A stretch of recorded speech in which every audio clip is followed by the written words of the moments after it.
All right, so welcome to our live instructional webinars designed to support Memory Book Online Yearbook program. Today, we will be focusing on functions that relate to building activity or candid pages.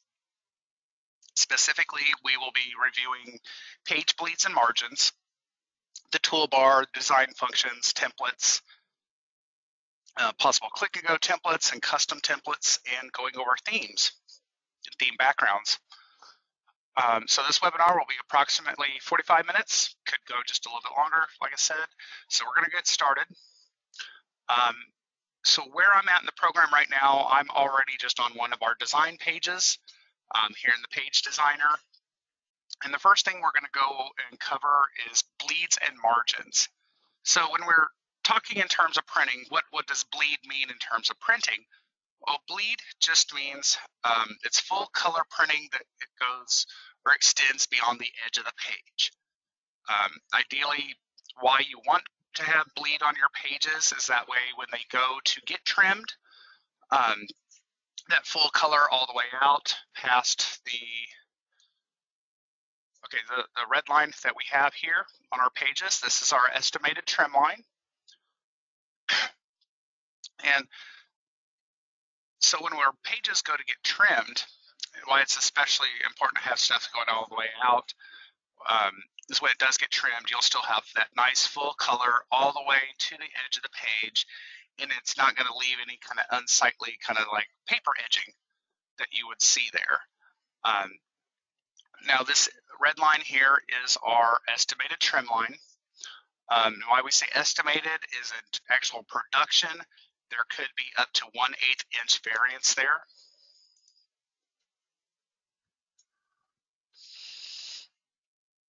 And so that just kind of determines on, how the equipment's running that day, how's the actual trimmer operating, how much is being trimmed, even the trim operator.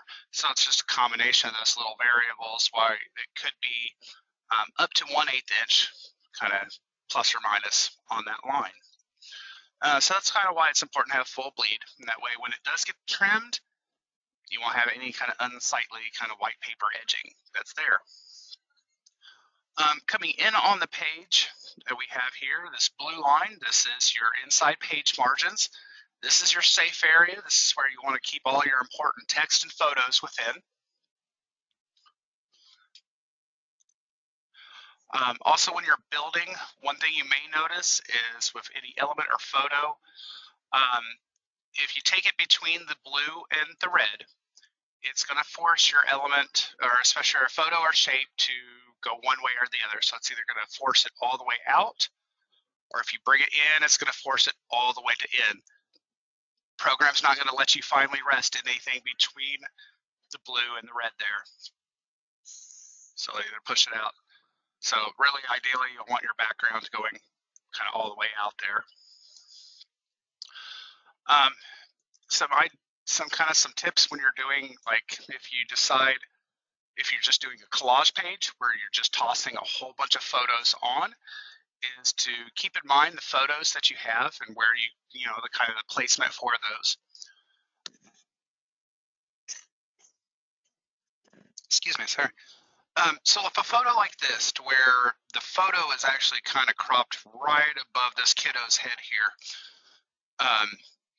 so you can push photos all the way out to the bleed to set up a full collage page if you want.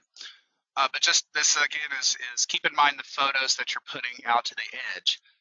So a photo like this doesn't really play well right up at the top, just kind of where the estimated trim line is.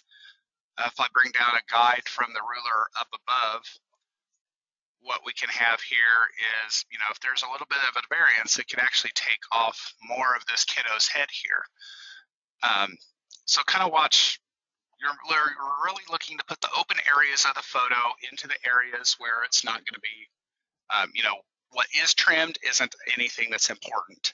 Kind of some background space that we have here. So if this photo particularly, it'll work well going into the gutter because your focus of the photo is still within the margins.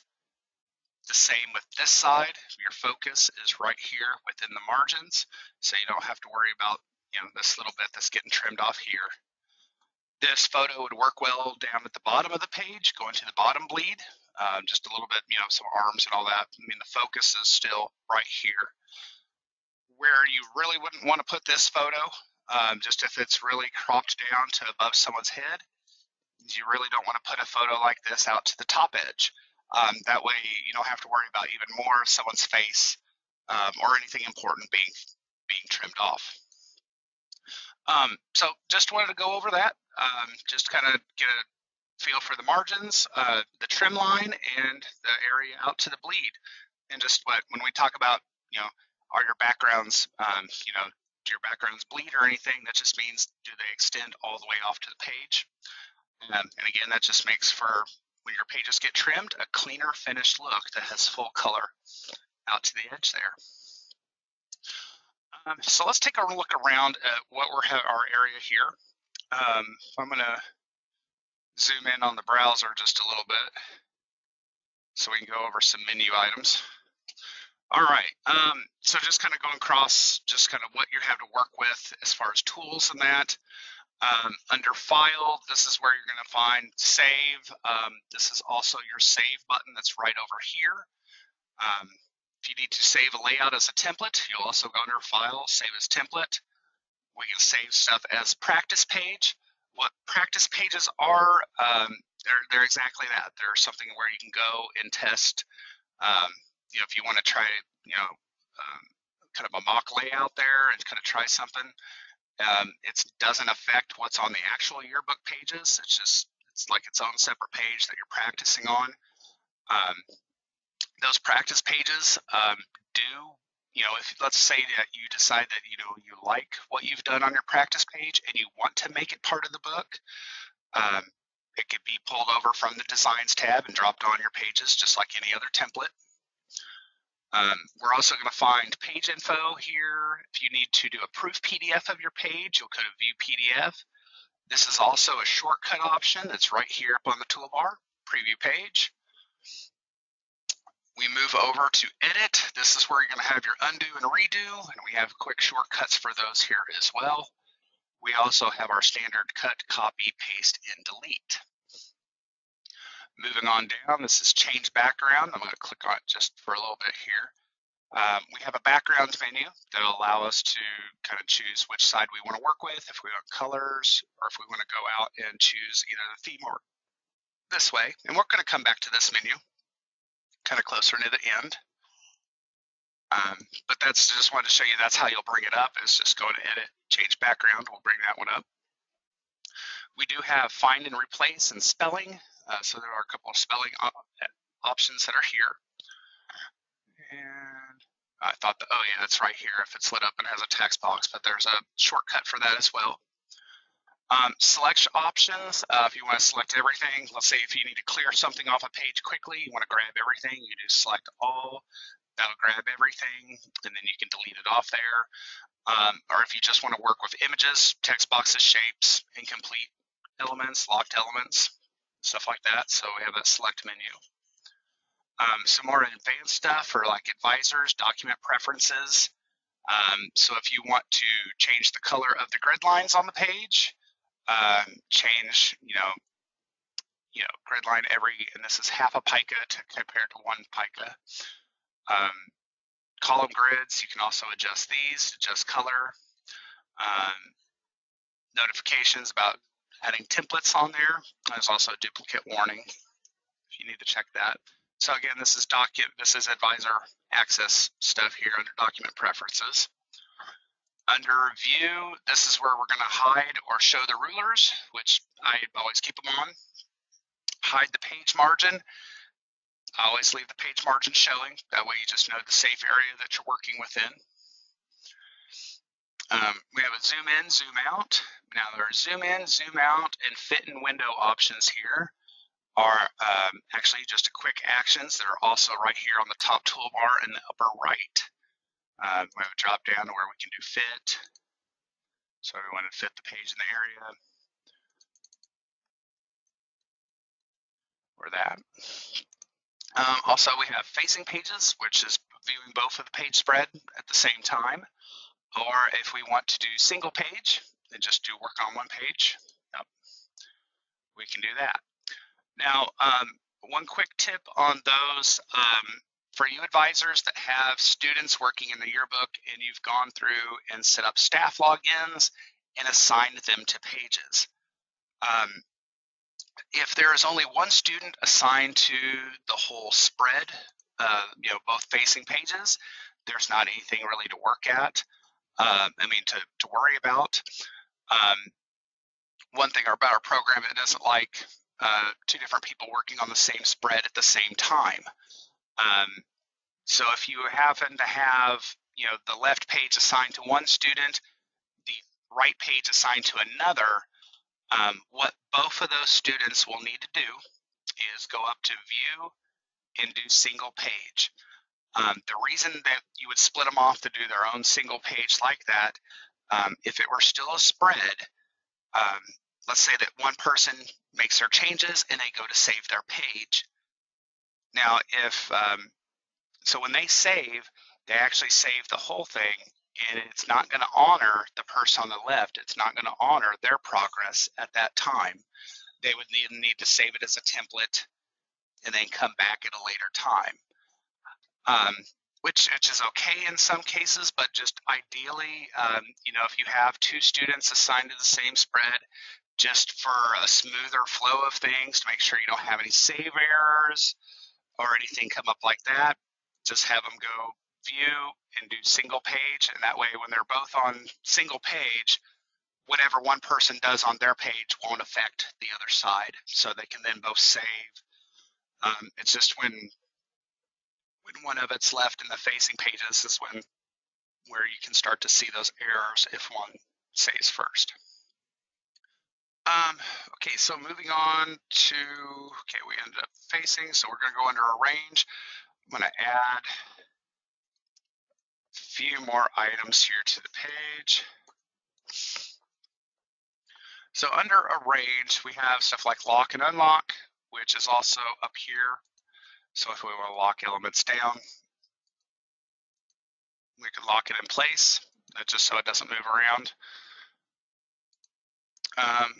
If we have multiple items selected at the same time, we could group them together, so then they move around as one element. Another way that we can do that is ungroup it. Now, we can also, those same group and ungroup options are up here, so we can group it and ungroup it.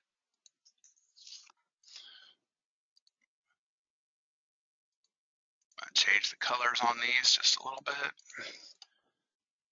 Okay, so the next thing we have is I'm gonna bring these up, highlight these again. Also under arrange, this is where you're gonna find your align horizontally. So this is left, center, right. Align horizontally is actually better for your columns. So if you have other columns like this, you can do align center, left, or right. I'm just gonna pull everything right here.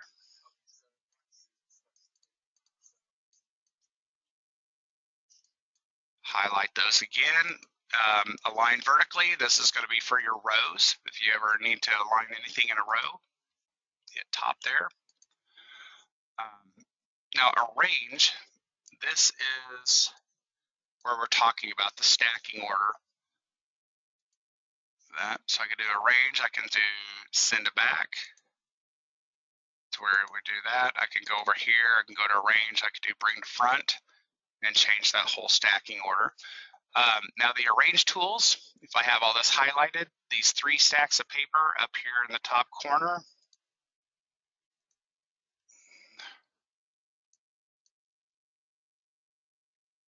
So these little buttons right here. So we still have our bring to front, our bring forward, our send to back. If we need to flip and rotate anything, we have those tools. And then we have our alignment tools back here again. So align left, center, and right are going to be for your columns, and top, middle, and bottom are going to be for rows. Here. All right. So there we go. Just covering out just your menus and what you have to work with as far as, do a copy and paste, how do I align, how do I arrange. That'll all be handled under these four menus that are right here. So I'm going to bring this down a little bit. All right. Now, as far as navigating around this area, let's go down the tabs along the left-hand side here. So first tab that we have here is Pages tab, and this is going to be basically like your page ladder that you have under Plan. This is going to be how you navigate to your other pages that you have, so you can quickly access another page. Now, next tab down is Designs. And under Designs, this is where we're going to find all of our pre-made templates. So if we go under Custom, and now since we're building an activity page today, I'm going to go down to Page Surfer. And under Page Surfer is going to have different categories that are great for this. All of these, candids, clubs and organizations, dividers, sports, student life, all of these categories contain full page templates, great for candid and activity pages. Under candids, candids will have the more simple templates in our program. Some of these just really kind of consist of some few photo boxes and maybe a heading up at the top. So if you see a template that you like or would like to use, just drag and drop it over to a page. You'll get a message about retaining existing content. Since we don't have anything that's here, we can go ahead and hit no.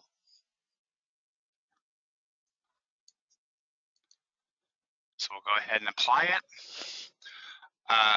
Like I said, some may have a headline. If I bring something else over here, and some candid pages just fill in. They're just quick drag and drop photos in that are there. Let's see if I could find something else here. Okay. So like I said, you can find, now if I go under clubs and organizations, this is where you can see you have more evolved templates that are there. But a lot of these can lend themselves to many, many different things that are in here. So it just kind of depends on what you're looking for in a template that's there, because there's lots of neat stuff under here.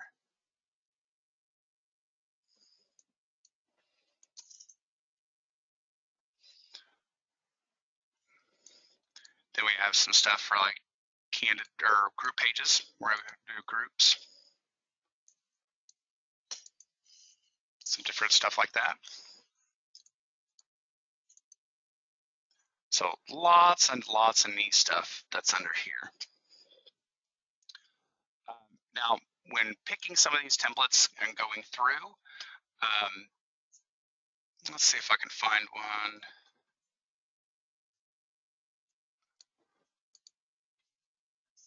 That's kind of neat. The kind of student and group photo. Team photos. And that. So lots of different stuff in here. So I'm going to go back to candids, and I'm going to grab kind of one of our more simple templates that I have here.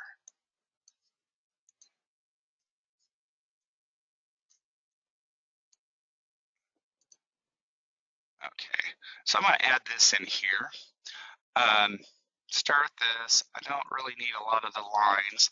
Now, one good thing about our templates that we have here is there's not really, our templates are editable, so there's not any one piece of our template or any of our templates or anything that is set in stone. So I'm actually going to bring these down the page here. Now, in some cases, if you kind of modify it like this, let's say that you wanted to put a heading over here. I'm going to go just a few tabs down. Reset back to 100 here. I'm going to go a few tabs down to our text tab here. Now, when we're looking at our text tab, we're going to see we do have kind of a page number that's right here. But these other things that you see here, this is what we call styles. Now, a style is, it's how a text box will start as. So if I take a text or one of these styles and drag and drop it over, this is actually adding a text box to the page. And it could be any one of the styles. So I could go to body copy, that's adding a text box, a custom kind of style that I did.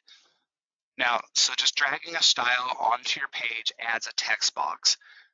Does it have to stay in that style? No. You can, if you pull it over, okay, I'm going to use the headline style, but I'm going to keep it the way it is there. So you could do that. But now once it's on the page, you're then able to change this up to any other font that's in your font collection. Size.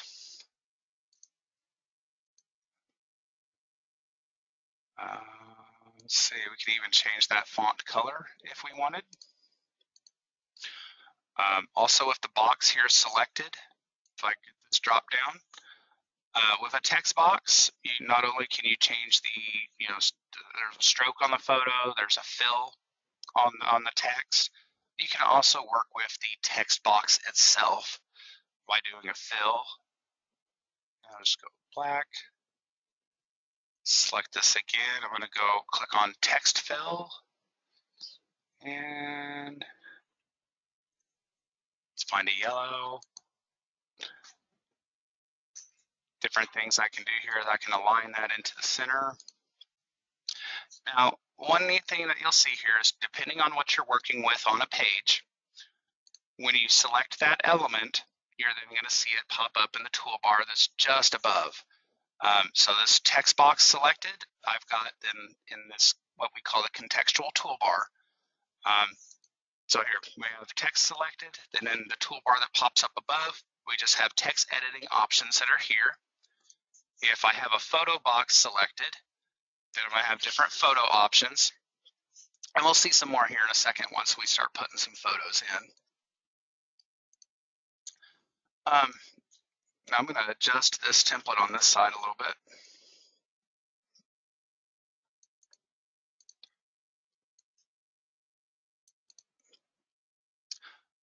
Now, if you didn't want to bring over a text box for a heading, another thing that we have, if we go back under our Designs tab, go under the drop down, and if we go under Click and Go,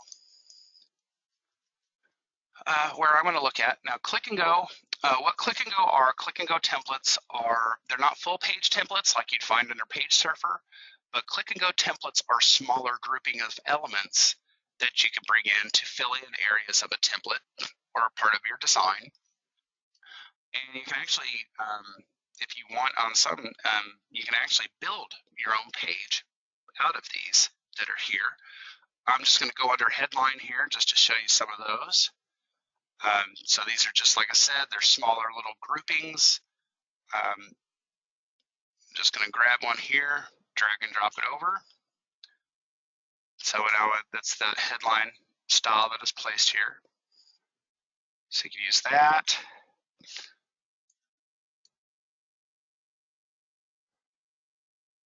So then we have this headline style that carries over. Now, one thing that you might notice, I don't know if I can zoom in here or show this a little better. When Click and Go elements or Click and Go templates come onto the page, they come ungrouped. So you'll see little dashed lines all the way around that. In order to work on a Click and Go heading, just with it selected, here's where we're going to go to our ungroup. And again, you can go under Arrange and Ungroup, or you could just use the little ungroup here. Now, once that's ungrouped, now you're able to type in what you needed to pay. Now, on whenever you kind of adjust and make your own template, say if you take one of our templates and you start changing things up, let's just say I'm going to grab these boxes. Let's say I didn't want them to be square. Let's say what if I wanted these to be oval or some other shape? When you have multiple different shapes or just a shape selected, like I have here, I'm just going to highlight these 6 boxes here. I'm going to go under Edit. Now this time around, and we didn't see this before, is we now have the Change Shape option under Edit. So I could go through and I could change all those to circle.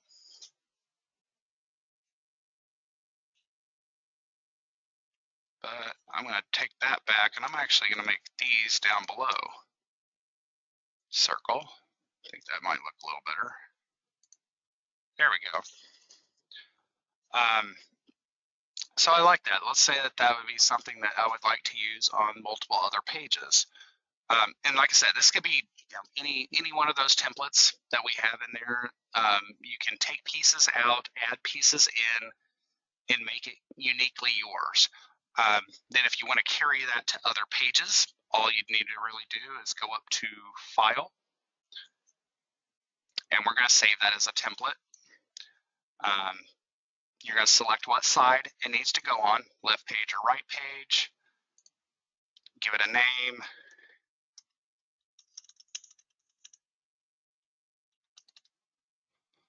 and hit Save. Now if we go back under Designs, go from the drop down, any template that you save on a page, or any template or any layout that you save and make a template will show up under Custom, and then it's going to show up down under My Templates.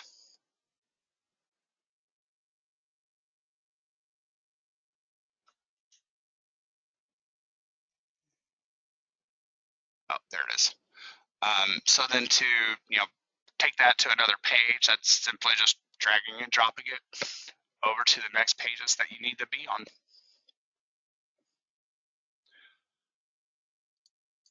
All right, so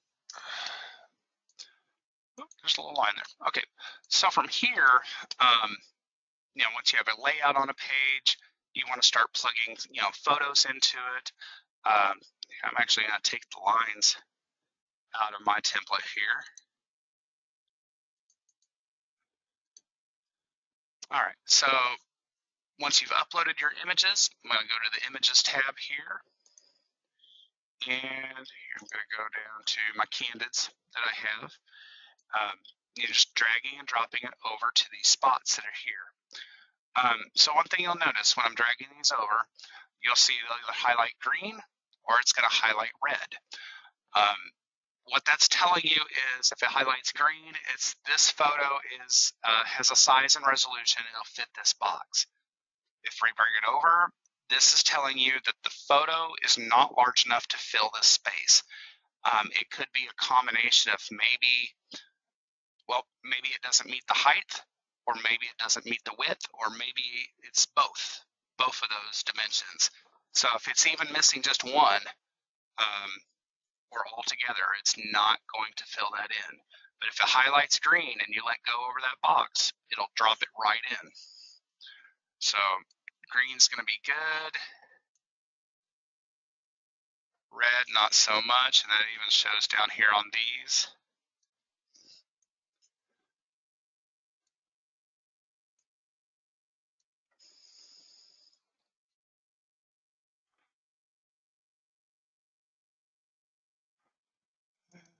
I've got more photos.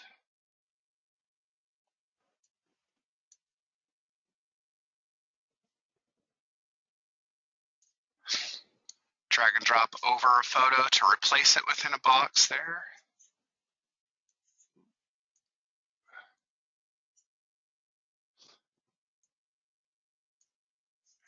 Oh.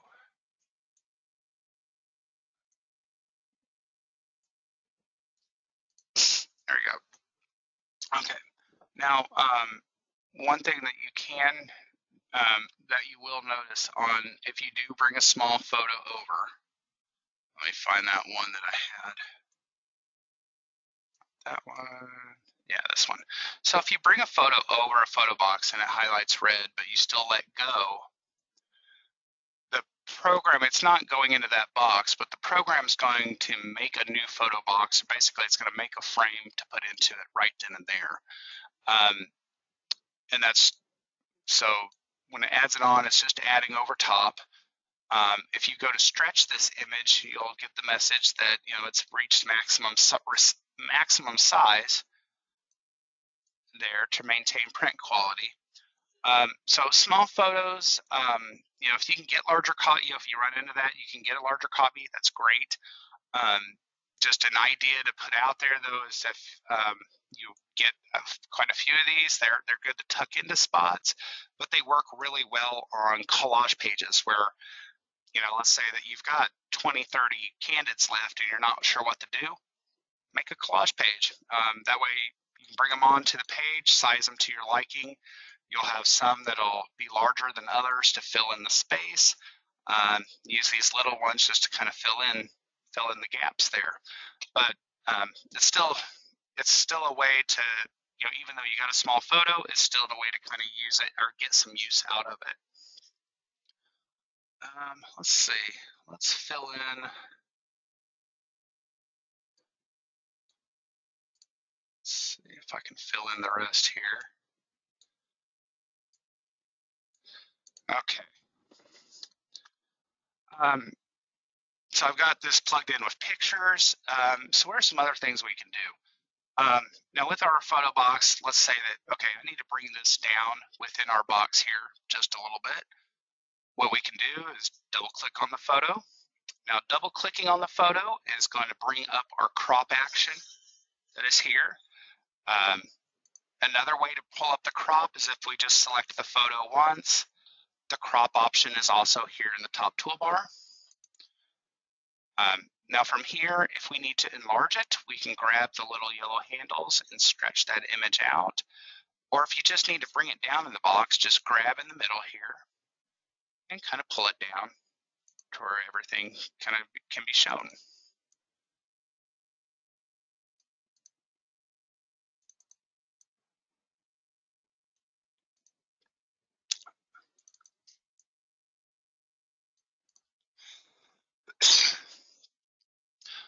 Some other things, formatting and that we can do.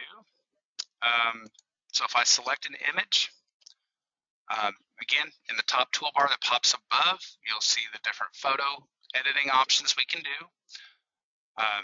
First, if we want to add what this option is right here, this is stroke. What stroke is just a simple border that you can fit around your images.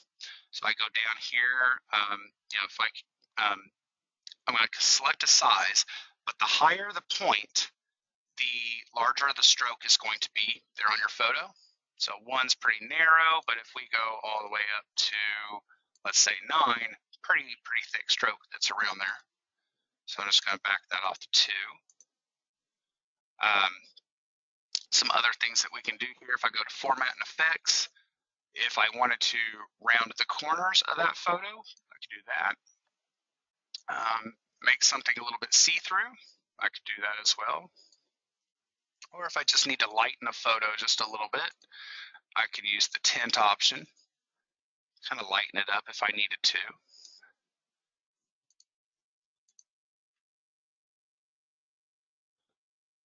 Another thing under formatting and effects is drop shadow or glow.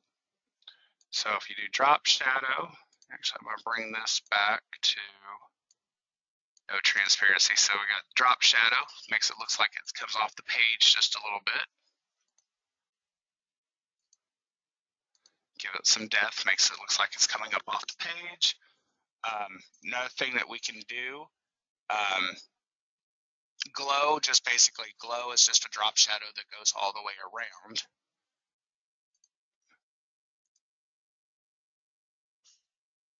If you need to turn it off, you can just hit off there.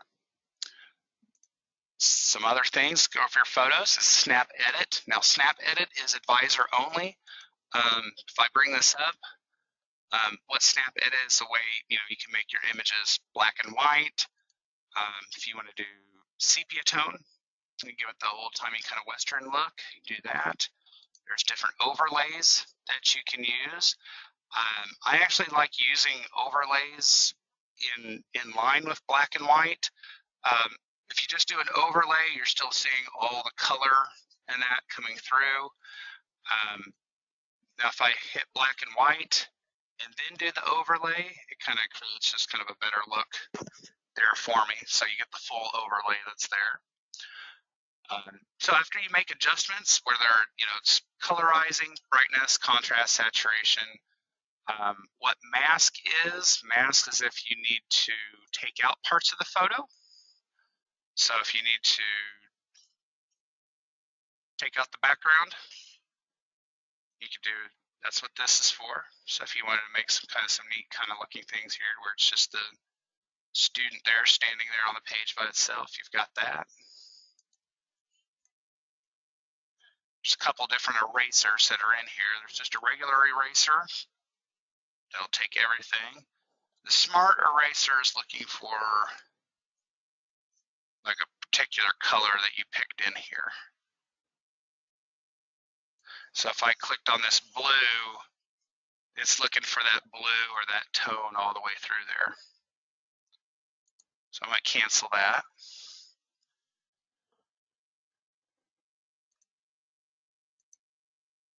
What's that saying? Would you like to save? Oh, no. Okay.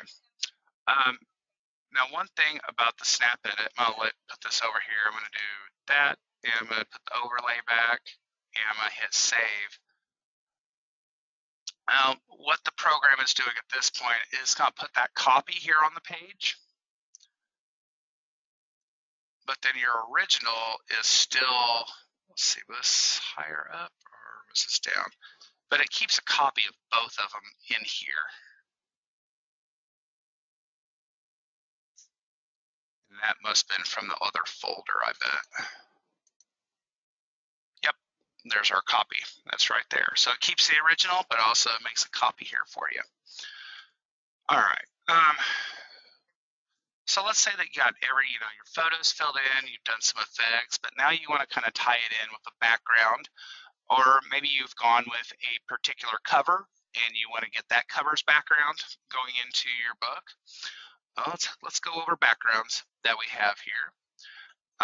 So I'm going to go back up to edit, and I'm going to bring up the change background menu. Now on this change background menu, one thing you can do is if you just want to do solid color backgrounds, you can go under background color, and we can just choose color that we like here. We can just toss on a background color of your choice here.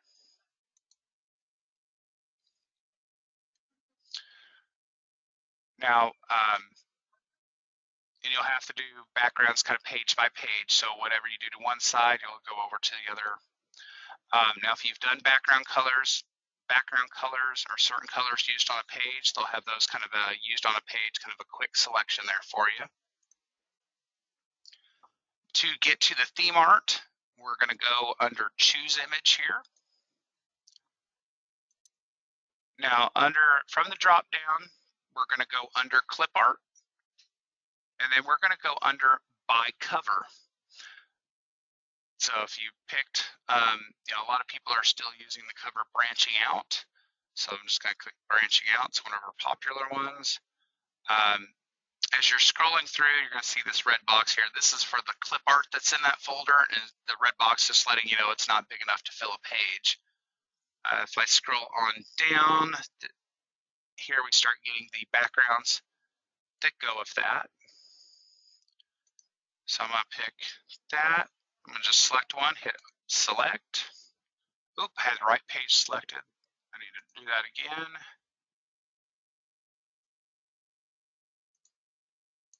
Left page, and then my right page. We do the second part of that. And then for this background, there's quite a different color. So a lot of them should have a few different multiple ones for you to use there.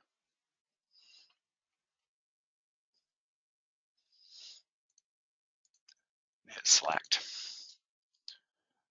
So again, to get to theme art or theme backgrounds, you'll use the change background menu. You're just going to go under choose image, And from the drop down, you're going to go under clip art, and then you're looking under by cover. And there's all different ones. And even if you didn't go, if you pick one cover, you're not limited just to using that one cover's backgrounds. Feel free, look through all these other fine categories that we have here. There's just different kind of backgrounds that you'll find under these. If you're not going, or if you are going for a particular theme through here, you might check some of these out. They might have, like sometimes like Stonewashed has some a little bit kind of a grungy generic background that will look good along with other things. Kind of much like if you did the diary cover, they kind of have like a kind of a chalkboard, messy chalkboard kind of look going to them. So a lot of good stuff under there. So feel free, look at that. All of it's open. Feel free to use it on your pages. Okay, so let's see where we're at. We went under bleeds and margins. That's just kind of your lines on the page. We've gone over designer basics, where I kind of bored you with what's under the menus. Then we talked about finding templates, and again, everything under templates, that's under the designs tab. Page Surfer is going to give you really good options for your candid activity, or at least to start with. We went over how, if you wanted to change it, make a saving, a custom template. We went under backgrounds.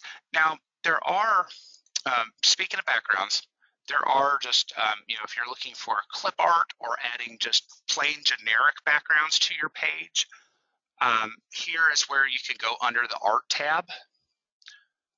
So if we go under the art tab here, we can go under clip art. And here we find those same, if we go under the clip art, there's by cover, and we're looking at those same categories that we did. So if I wanted to, let's say I didn't want this heading up here at all, I'll take that out. Let's say that I wanted to go with one of the branching out headings. Find branching out. We see the backgrounds and the other little pieces of clip art that go with it. We got the headings up here, and drag and drop a heading on. And we can, when enlarging or sizing clip art, it's important to grab it by the corner because it'll actually kind of make it and size it proportionately. If you grab it by the side handles, you'll notice you're kind of starting to take some stuff off at that point. And then sometimes it's kind of hard to get back the way you had it. So just as a quick tip, if you're resizing clip art, grab it by the corner. It'll size it proportionately and you won't have to worry about cutting anything off. There's also under the art tab, there are just generic backgrounds. There's also autograph pages in here. So if you're looking for autograph pages at the end, those are right up in here. I'll just drag one over. Those just drag and drop over. And that's any of the backgrounds that are under the generic. And there's tons of stuff under here as well that you could use on your pages. Lots of different neat stuff. But again, if you need to remove it, you'll use the change background menu here, and I'll take it right off. All right, so we go to our backgrounds. We've gone over formatting and some of the different options of our shapes that we can do.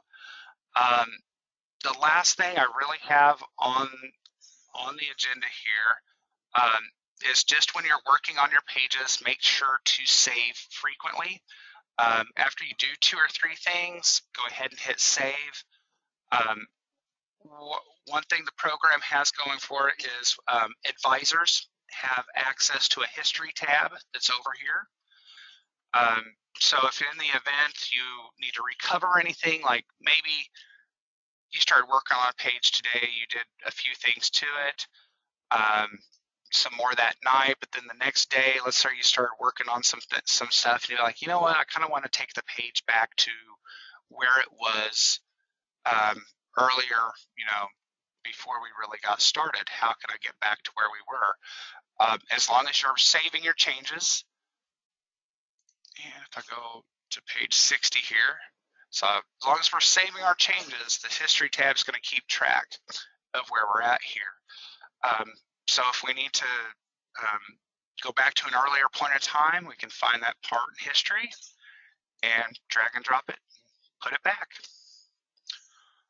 But just wanted to showcase that the history tab is advisor only, and if you ever need to restore anything, that's the spot to go to. So just make sure to save frequently, and that way you have a better chance to restore back to where you need. So that's really all that I have for today. Now I'm gonna unmute everyone here. If there's have some time here, if we have any questions, anyone wants to go over something that we covered or didn't, has any questions on anything that we covered today, feel free. Or if you still want to just type those into the chat, I can address them that way as well. One thing that did get brought up earlier is when I talked about we will be recording this live webinar. It says, will you email the video or send a link?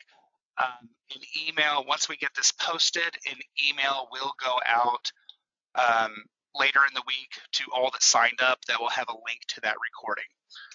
So yeah, definitely we will get that out to you later this week. But did anyone have any questions over today's content?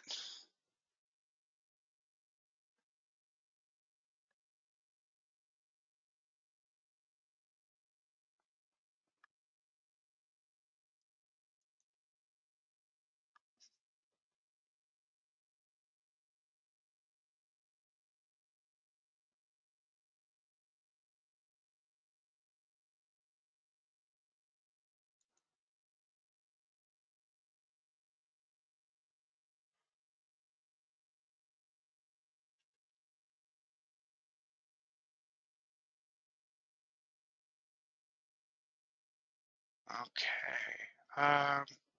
Here, so I just don't like to go into silence for too long on that, but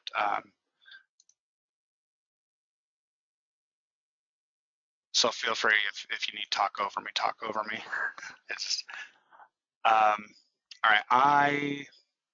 I'm not seeing any questions come through or anything like that. So hopefully I think we're good to possibly call it a wrap here. So first and foremost, thank you everyone for joining me this afternoon. Glad you can attend. Glad that we go over some of this content on building your book here, or at least building activity pages. So these demonstrations of the functions related to the creation of activity pages may help when it comes time to build your book. Using the templates already in the program and building your own templates should save you some time and give your book continuity. So feel free joining us here in a couple weeks, and we're going to be going over the final steps of the yearbook building process. So thank you. You have a great day. We'll talk to you later.